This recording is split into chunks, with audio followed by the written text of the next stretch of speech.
थोड़े से स्वार्थ में अजी ईमान बेच बैठे। जाग जाओ जागने का वक्त दे दिया है, वक्त दे दिया है। वो ईश्वर कभी भी दे ना सकेगा जो दे दिया है। बराबर पर खड़े होकर बात नहीं तुम कर सकते थे, झोपड़ी में गुजारा कर महल में ना रह सकते थे। कोठियों में रहने का हक दे दिया है, हक दे दिया है। वो ईश्वर कभी भी दे ना सकेगा जो दे दिया है। मेरे भीम जी ने जिसे ईश्वर समझते हो केवल भ्रम तुम्हारा है। बनाकर नरक जीवन को किया शोषण तुम्हारा है। भीम जी ने तुम्हारा ईश्वर दम दे दिया है, दम दे दिया है। वो ईश्वर कभी भी दे ना सकेगा जो दे दिया है। मेरे भीम जी ने, मेरे भीम जी ने वो ईश्वर कभी भी दे ना सकेगा। भीम जी के जन्मने से ऋणी रहेगा भारत, ये न होगा दुनिया में कोई जमे आसमां कहेगा ये। त्रिरत्न बौद्ध धर्म में संग दे दिया है, संग दे दिया है। वो ईश्वर कभी भी दे ना सकेगा। भारती को गाने का बल दे दिया है, बल दे दिया है। वो ईश्वर कभी भी दे ना सकेगा जो दे दिया। जय भीम, जय भारत, खुदा हाफिज, नमो बुद्धाय।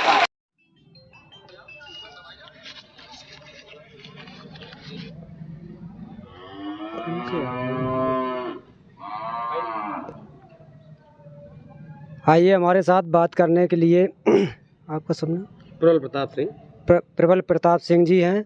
उनसे जानते हैं पेरियार साहब के बारे में, क्या बताएंगे सर? स्वर्गीय पेरियार ललन सिंह जी यादव का जन्म आज ही के दिन 1 सितंबर 1911 में हुआ था। वो पेरियार क्रांति के नायक थे जिन्होंने पिछड़े, दलित, गरीब, शोषित की लड़ाई लड़ी और समाज को आगे बढ़ाने का कार्य किया। इसी गांव में अनुसूचित जात के लोग और पिछड़े जात के लोग रहते थे। जैसे कि सन 1926 की बात है, जब एक बार अनुसूचित जात समाज के, वाल्मीकि समाज के इस गांव में लोग रहते थे। आज उन्हीं के गांव में मैं आया हूं। जैसे एक बार गांव में पानी की समस्या खड़ी हो गई थी और ये ओबीसी वर्ग से आते थे माननीय ललन सिंह जी यादव, अनुसूचित जात वर्ग थे, वाल्मीकि समाज के लोग। एक बार ऐसा हुआ कि वाल्मीकि समाज के कुएं में पानी सूख गया था, पानी की समस्या थी। जब एक पानी सूख गया था तब माननीय ओबीसी समाज के द्वारे एक कुआं था, तब एसटी समाज के लोग, वाल्मीकि समाज के लोग कुएं में पानी भरने के लिए गए थे। जब यहाँ के लोगों ने पानी भरने के लिए मना कर दिया था, तब माननीय ललन सिंह जी यादव ने कहा था कि छुआछूत की भावना को हटकर आप इनको पानी भरने दीजिए। जब यहाँ के लोगों ने पानी भरने से मना कर दिया था, तब स्वर्गीय ललन सिंह जी यादव ने कहा था कि इस कुएं में जो हमारे हिस्सा का पानी है उस समाज के आदमी को पानी भरने दीजिए। तब उस समाज के लोगों ने पानी भरने के लिए तैयार हुए। फिर एक बार ऐसा हुआ, जिस मोहल्ले में ओबी समाज के लोग रहते थे तो वो कुआं खराब हो गया। तब ये लोगों ने कहा पानी कहाँ भरा जाए। जब वाल्मीकि समाज के दरवाजे गए कि हो सकता है कि जब मैंने अपने कुएं से पानी भरने के लिए रोक दिया था, हो सकता है अनुसूचित जाति के समाज के लोग हमें यहाँ पानी भरने से मना कर दें, तो ऐसा किया जाए। ये अनुसूचित जाति के लोग ललन सिंह के बहुत नजदीकी हैं। हम उनसे कहा कि ऐसा है, मेरा कुआं खराब हो गया है, हम इस कुएं से पानी भर लेने दीजिए। तब माननीय ललन सिंह जी याद, इनका बालिंग समाज के लोगों से कहा इनको पानी भरने दिया जाए।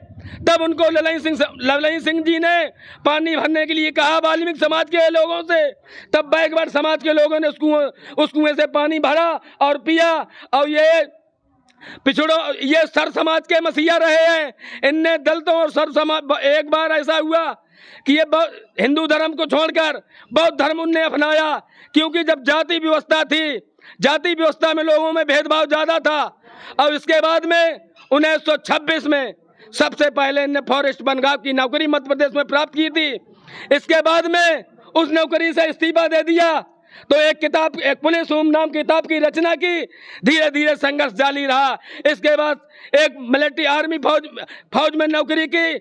उसके करने के बाद ऐसे करीबन 3-4 सैनिकों में नौकरियां की। नौकरी छोड़कर दलित और शोषित समाज के लिए एक आंदोलन खड़ा किया। इस आंदोलन की लड़ाई लड़ते लड़ते काफी दिन संघर्ष किया। इसके बाद में एक सच्ची रामायण नाम की पुस्तक थी जो प्रियार रामास्वामी द्वारा लिखित थी। उस रामास्वामी द्वारा लिखित किताब को हिंदी संदर्भ में अंकित करते हुए तब उत्तर प्रदेश सरकार ने कहा ये तुम गलत कर रहे हो, ये इसमें जाति भावना भड़क सकती है। उस समय उत्तर प्रदेश में जनता पार्टी की सरकार थी, चौधरी चरण सिंह उत्तर प्रदेश के मुख्यमंत्री थे। तो जाति विवशता को देखते हुए उस पुस्तक को रद्द कर दिया गया था। इसके बाद यह मामला हाई कोर्ट गया। यहाँ से सरकार ने मुकदमा जीत गई, लेकिन सरकार के नुमाइंदों ने इस किताब को खारिज करते इस किताब को हाई कोर्ट में मुकदमा दायर किया। इसके बाद में 2 वर्ष के बाद में 1972 में ये मुकदमा जीत गए। इनके वकील फातिमा सिंह, बनवारी लाल यादव 3 वकील थे। इनने लड़ाई लड़ी और सुप्रीम कोर्ट ने, सरकार ने आदेश दिया कि 300 रुपए इनको जुर्माना के रूप में देकर इस जंग में जीते। और सच्ची रामायण नाम की पुस्तक का फिर विमोचन जारी किया गया। जय भीम, जय ललन सिंह। पेरियार साहब की जयंती पर पैंथर धनीराम बौद्ध जी, आइए उनसे जानते हैं कि जो ये पावन भूमि है पेरियार साहब की, वहाँ पर आज पहुँचे हैं, तो उसके बारे में क्या लोगों को, देश और प्रदेश के लोगों को क्या संदेश देना चाहेंगे, आइए जानते हैं बौद्ध जी से। पेरियार ललन सिंह की धरती को मैं नमन करता हूँ। इतनी बड़ी शख्सियत जिसने पूरे विश्व में नाम रोशन किया। और आज यहाँ पर देखिए कितनी भीड़ है, लाखों लाख लोग इकट्ठा हो रहे हैं। वो केवल और केवल पेरियार ललन सिंह यादव की विचारधारा से। उन्होंने कई किताबें लिखी और दलितों और पिछड़ों और अल्पसंख्यकों को एक करने का काम किया। अंबेडकर विचारधारा जो जन जन में पहुंची है, उसमें पेरियार ललन सिंह यादव जी का बहुत बड़ा योगदान है। पेरियार जी की ये जो धरती है, ये क्रांतिकारियों की धरती है, ये वीर सपूतों की धरती है। इन्होंने जो काम किया है सामाजिक परिवर्तन के लिए, उसके लिए मैं यहाँ के निवासियों का आभार व्यक्त करता हूँ और पेरियार ललन सिंह यादव जी का नमन और वंदन करता हूँ। सर, देश में जो व्यवस्था चल रही है मनुवाद के खिलाफ या मनुवाद की व्यवस्था हावी है, उस पर आप क्या कहना चाहेंगे? देखिए, जब से मोदी जी आए हैं, जब से योगी जी आए हैं, तब से अच्छे दिन आए। अच्छे दिन ये हो गए कि दलितों और पिछड़ों का रिजर्वेशन खत्म हो गया। अब उनको नौकरी कभी नहीं मिलेगी। उनको तो छोड़ो, कोई समण समाज को भी भारत सरकार में अब कोई भारत सरकार उत्तर प्रदेश गवर्नमेंट की सरकार की नौकरी नहीं मिलेगी। देखिए आज के दिन की मैं खुशखबरी दे दूं आपको कि अब कोई लड़की की शादी में कोई वो नहीं मिलेगा, अनुदान नहीं मिलेगा। एक और खुशखबरी आपको दे दूं कि जो पहले अनुसूचित जात के बच्चे स्कॉलरशिप पाके डॉक्टर और इंजीनियर बन जाते थे, वो उन्होंने ख़त्म कर दिया है।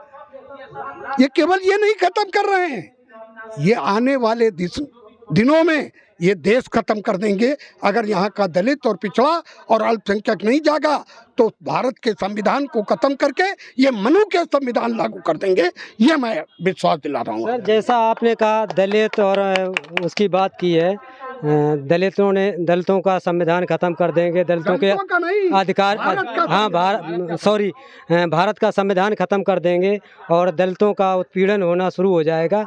तो देश में पिछली बार भी अभी आपने देखा होगा, हम सब की जानकारी में था कि जो हमारे महामहिम राष्ट्रपति महोदय जी हैं वो भी एक दलित परिवार से आते थे, और इस समय जो वर्तमान में महामहिम राष्ट्रपति महोदया जी हैं वो भी एक क्या नाम उसका जनजाति से आती हैं। तो जब बड़े बड़े उच्च पदों पर हमारे समाज के लोग बैठे हैं तो फिर कैसे संविधान खत्म? अच्छा ये बताओ, प्रधानमंत्री क्या चीज़ है और राष्ट्रपति क्या चीज़ है?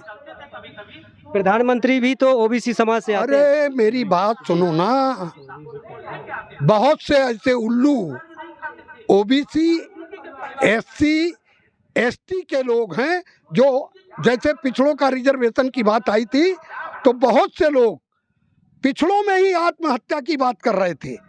उनको यही नहीं मालूम था कि ये पिछड़ों के रिजर्वेशन की बात है, समझे। और आपको बता दें पिछड़ों का रिजर्वेशन खत्म हो गया। और आपको मालूम है जब अखिलेश जी यहाँ मुख्यमंत्री हुए तो गौमूत्र से धोया गया था, कुर्सी को गौमूत्र से धोया गया था, आवास को। इतना ही नहीं, यहाँ पर जब प्रखर महाराज आए थे कानपुर में तो एक यादव महंत था, उसको यज्ञ नहीं करने दिया गया और कहा गया कि जो ब्राह्मणी के कोख से पैदा होगा वही यज्ञ कर सकता है। मैं बड़ी विनती के साथ कह रहा हूँ, वर्ण व्यवस्था नहीं खत्म हुई है, क्योंकि भारत का संविधान को बाबा साहब ने ही कहा था कि अगर जिस चलाने वाला दोषी है, अगर चलाएगा नहीं ठीक से तो उसका लागू नहीं हो सकता है। इसलिए यहाँ पर मनुवाद लागू करने में लोग लगे हैं और इसका पेरियार साहब की धरती से मैं उसका पुरजोर विरोध करता हूँ। आज लोग कहते हैं हैरम गल्लम मल्ला हम बिना गुनाह 10 पन्ना हम, वो कहते हैं क्या सारे चोर चमार समझ रखे हो, वो कहते हैं मारते मारते तुझे भंगी बना देंगे।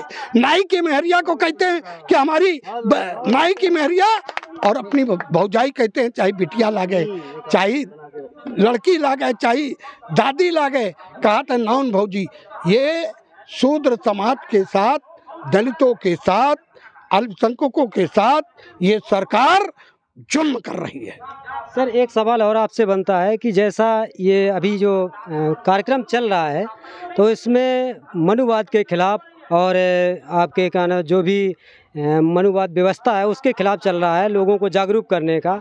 तो मैं ये जानना चाहूँगा, हमारे दर्शक भी जानना चाहेंगे कि हम लोग ब्राह्मणवाद मनुवाद का विरोध तो करते हैं, लेकिन हमारे ही समाज के लोग बिना मनुवाद और ब्राह्मणवाद के उनका काम नहीं चलता है। इस पर क्या कहना चाहेंगे? मैं पहले अपनी पे चलूं जी। पहले आप बीती और फिर जग बीती। मेरे पिताजी मरे। मेरे पिताजी का नाम था जयराम। मेरी माँ मरी, उनका नाम था सुघरा। मेरे भाई मरे, उनका नाम था शंकर, उमा शंकर। हमारे जितने लोग भी मरे, न मैंने बाल मुड़वाया और न मैंने तेरही कराई। यानी कि दूसरों को नहीं बता रहे हैं, मैंने न बाल मुड़वाया। मेरा नाम धनी राम है, मैं खानदानी राम हूँ यार। हमने कहा मैं दलितों और पिछड़ों के रिजर्वेशन का विरोध करूंगा। केवल एक काम कर दिया जाए, 10 साल ये परंपरा चलाई जाए, जो मंदिर का पुजारी है वो टट्टी उठाने का काम करे और जो टट्टी उठा रहा है वो मंदिर का पुजारी बने। ये 10 साल परंपरा चलाई जाए, रिजर्वेशन खत्म कर दिया जाए। बाबा साहब ने कहा था कि जब तक समता मूलक समाज की स्थापना हो जाएगी, रिजर्वेशन खत्म हो जाएगा। तो सर, समाज को क्या संदेश देना चाहेंगे कि समाज को ये संदेश देना चाहते हैं कि ये मनवादी सरकार को एक धक्का और दो, मतलब जो एक बार और बना दो, धक्का दे। अब तुम्हें धक्का देने वाले बनाने वाला आता है, उसको ढकेल दो, अच्छा बाहर निकाल दो, अंदर में घुसेड़ दो। आने वाली 24 जो तारीख चल रही है सन 24 को, भारत सरकार से इसको उखाड़ के फेंकना है। और अगर नहीं उखाड़ा गया तो ये पक्का मान लीजिए कि भारत के संविधान को खत्म करके ये मनु के संविधान को लागू कर देंगे। चलिए, बहुत बहुत धन्यवाद सर आपका नेशन न्यूज में। जय भीम जी। ये दो इनको दो यार, ये भी पेलू पंडा है। बताएं सर, आपके बारे में मुझे जानकारी नहीं, आप अपना परिचय। मैं भीम आर्मी का प्रदेश उपाध्यक्ष हूँ उत्तर प्रदेश से जी। और मैं ये आज पेरियार ललित सिंह यादव जी की धरती से कहने आया हूँ इन गूंगे बहरे लोगों को कि ये अपना जो दिमाग है ना वो ठीक कर ले। ये बहुजन युवा है, ये मनुवाद लागू नहीं होने देगा। अगर तुम मनुवाद लागू करने के लिए आओगे सामने तो हम संविधान लेकर चलते हैं, हमारा बाप है संविधान, और उस संविधान के सहारे हम तुम्हारा इलाज करने के लिए नीला कफन डाल के घूम रहे हैं। ये पेरियार की धरती है, ये पेरियार ललित सिंह यादव जी के बच्चे हैं।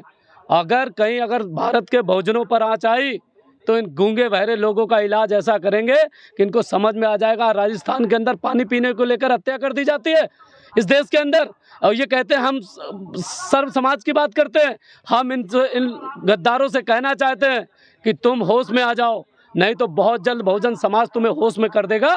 ये पेरियार ललित सिंह यादव जी की धरती है। यहाँ से आह्वान करता हूँ कि अब तुम्हारा जो है ना तानाशाही रवैया बर्दाश्त नहीं किया जाएगा। बहुजन समाज जाग रहा है और बहुत तेज़ी से जाग रहा है। ये मनुवादी व्यवस्था भारत में लागू नहीं होने दी जाएगी किसी भी सूरत में। जो तुम आरक्षण का विरोध करते हो, जो तुम SC/ST एक्ट का विरोध करते हो, जो तुम भारत के समाज के लोगों की नौकरियां छीनने का काम करते हो, जो सारे हक और अधिकार छीनने का काम करते हो, सारी चीज़ें प्राइवेटाइजेशन करने का काम करते हो, हम तुम्हारा इलाज करने के लिए आज चिंता मत करो, 2024 में तुम्हें वापस करेंगे जहाँ जगह तुम। आपने राजस्थान की घटना का जो जिक्र किया तो उस पर मैं चाहूँगा कि राजस्थान की घटना पर एक दलित बच्चे को एक गिलास पानी लेने से उसकी इतनी पिटाई की गई कि उसकी मौत हो गई, तो उस पर आप क्या कहना चाहेंगे? और दूसरा हमारा सवाल इसी में जोड़ देता हूं कि जब कोई भी सिस्टम होगा, कोई भी धर्म होगा या देश का संविधान होगा, तो उसका एक सिस्टम होता है कि आपको उसको मानना पड़ेगा। जैसे भारत में कोई रहेगा तो भारत का संविधान मानना पड़ेगा। उसी हिसाब से अगर आप हिंदू धर्म में हैं तो हिंदू धर्म में जो भी भेदभाव हैं ऊंच नीच के, उसको आपको फॉलो करना पड़ेगा। जैसे ब्राह्मण सबसे ऊंचा है, फिर उसके बाद क्षत्रिय है, फिर वैश्य है, उसके बाद शूद्र का नंबर आता है। तो फिर आप क्यों उच्च समाज के लोगों का? कौन कहता है हिंदू है? कहाँ लिखा है? नहीं तो फिर आप दिखाओ मुझे, वो घटना कैसे, कहाँ से आया हिंदू शब्द? पहले तो ये बताओ, आप समझदार। मेरा सवाल जो है वो ये है कि अगर आप हिंदू धर्म में रहेंगे तो आपको वर्ण व्यवस्था माननी पड़ेगी। मैं आपकी बात नहीं कर रहा हूँ, एक समाज की बात। सो रहे हैं, वही आपकी बात ठीक है। बहुजन समाज के लोग सो रहे हैं। ये संविधान जो है ये सबको बराबरी का अधिकार देता है। मैं किसी जाति विशेष धर्म का विरोध नहीं करता। आप जो चाहते हो कि ये हिंदू धर्म में रह के क्या करने वाले हैं, आपने बहुत किताबें पढ़ी होंगी, बहुत किताबें पढ़ी है। उसमें कहते हैं ये जो भारत है इसमें सभी का अधिकार बराबर है, और इस बराबर अधिकार वाले भारत में भारत का संविधान सभी को बराबर अधिकार जब देता है, तब ये गूंगे बहरे लोग कौन होते हैं जो एक केवल हिंदू राष्ट्र बनाना चाहते हैं? मेरा सवाल आपने सही से नहीं लिया। मेरा जो कहने का मतलब है वो ये है कि अधिकांश जो हमारा आपका समाज है वो हिंदू धर्म में लीन है। अगर हिंदू धर्म में लीन है तो फिर उसको हिंदू धर्म को फॉलो करना चाहिए। फिर क्यों कहता है कि हमारे साथ भेदभाव होता है? देखिए, हमारा समाज जो है ना रिएक्शन करता है। हमारा समाज रिएक्शन करता है। जिस दिन हमारा समाज ने ये एक्शन करते हैं तब हम रिएक्शन करते हैं। हमें इस पे बहुत बड़ा आंदोलन करना होगा, पूरे देश में जागरूकता का। बहुत जल्द पूरा भारत बौद्धमय भारत होगा और इस भारत को बौद्धमय बना करके इन गूंगे बहरे लोगों का इलाज होगा। और आपने राजस्थान घटना को लेकर जो बात की थी, ये आपका भाई राजस्थान की जालौर में जब पहुंचा तो वहाँ से 150 किलोमीटर की दूरी पर राजस्थान प्रशासन ने रोका और पूरा प्रयास किया उस परिवार तक ना पहुँचने के लिए। लेकिन ये भाई जो है ना, ये प्रशासन से लोहा लेकर के अपने परिवार से मिलकर आया है।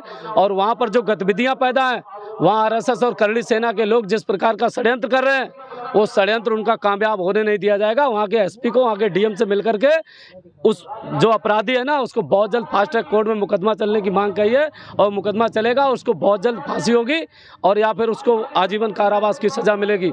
ये बेटा शांत बैठने वाला नहीं है।